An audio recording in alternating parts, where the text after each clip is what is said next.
Gaafa jalqabaa dubbichi akkam ture seetan qoosaa wayii ture. Amantanis amanuu baattanis har'a dhugaa jirtuun isinitti hima.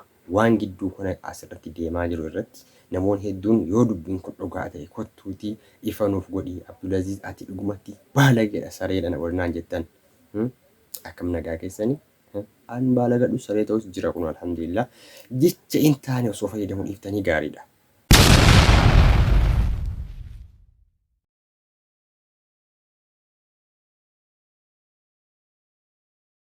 kabajamtoota daawwattoota keenya assalaamu alaikum warahmatullahi wabarakatuh. Ashama harka fuuni akkam jirtu nagaa keessan jecha alhamdulillah nagaa kooti jira kun warra keenya jirra. Hordoftoota kiyya kabajamoo dhugaa rabbii akka isin nu jaalattan akka isin nu kabajjan hedduu nutti agarsiistanii jirtanii jechuudha. Galatooma namoonni tokko garuu hedduu qirna gootanii jirtanii.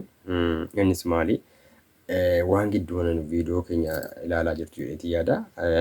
Deemaa jiru irratti namoonni hedduun jecha hin taane fayyadamaa turtanii jecha hin taane jecha namni namaan hin jenne fayyadamaa turtanii kaan ammootu akka gorsaatti anatti badii murtanii isiilee jajjabeessaa jirtu hedduu keessan argaatiin jira. Galatooma jecha har'a gaggabaabsee maaliin dhuftee hojjettan gaggabaabsitanii jechuudha waan jirurraa isinitti himaa jechuudha. Daawwattoota keenya hagaa xumuraatti na dhaggeeffadha. Hagasittuu ammoo isii wajjin waraabduu maaliif immoo qophaa kee waraabdaa yoo jettan ta'e ammasitti qophaa waraabaa jira malee isii wajjin illee qabadhinaan dhufa.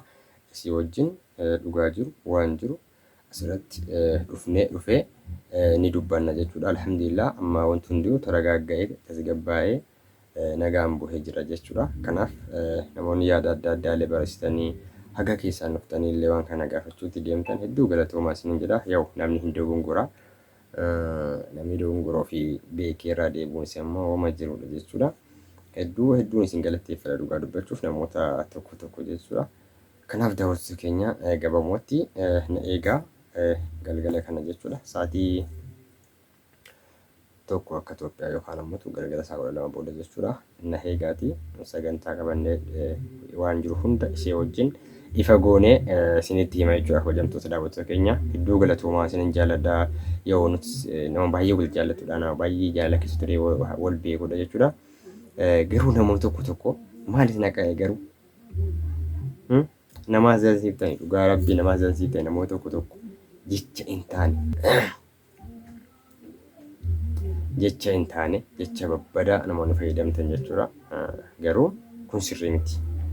Dogongortee jirti jettanii osoo na gorsuu qabdanuu waan hin taane na arrabsuun keessan na gaddisiisas na jabeessas isin gala.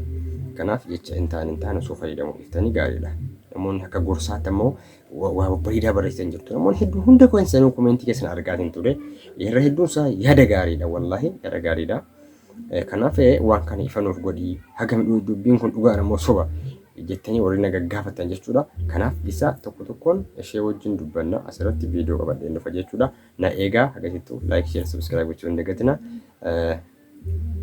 Wanti isiniin jedhu garuu waa hubadhaa nama arrabsuuf hin jarjarina.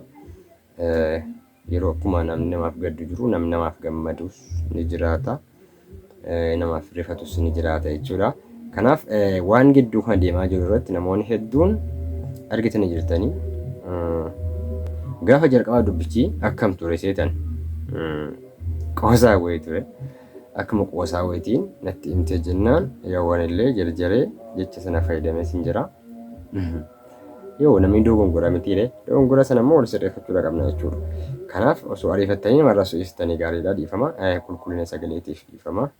Azaanii wayillee baa jira. Inshallah galgala kana na eegaa isin jedha waan haaraa jira waan haaraa qabadhee dhufaatiin jira na eegaa ilaaltu jechuudha. Waan ta'u hundayyuu waliin ilaallaa isin jaallannaa isin kabajinaa yesuus akka sheexan gidduu keenya hin galle du'aayi nuuf godhaa. Kamiifiyyuu galgala kana sa'aatii tokkotti viidiyoo haaraan ni deebina. Agarsiistuu obsaan nu eegaa isin jenna.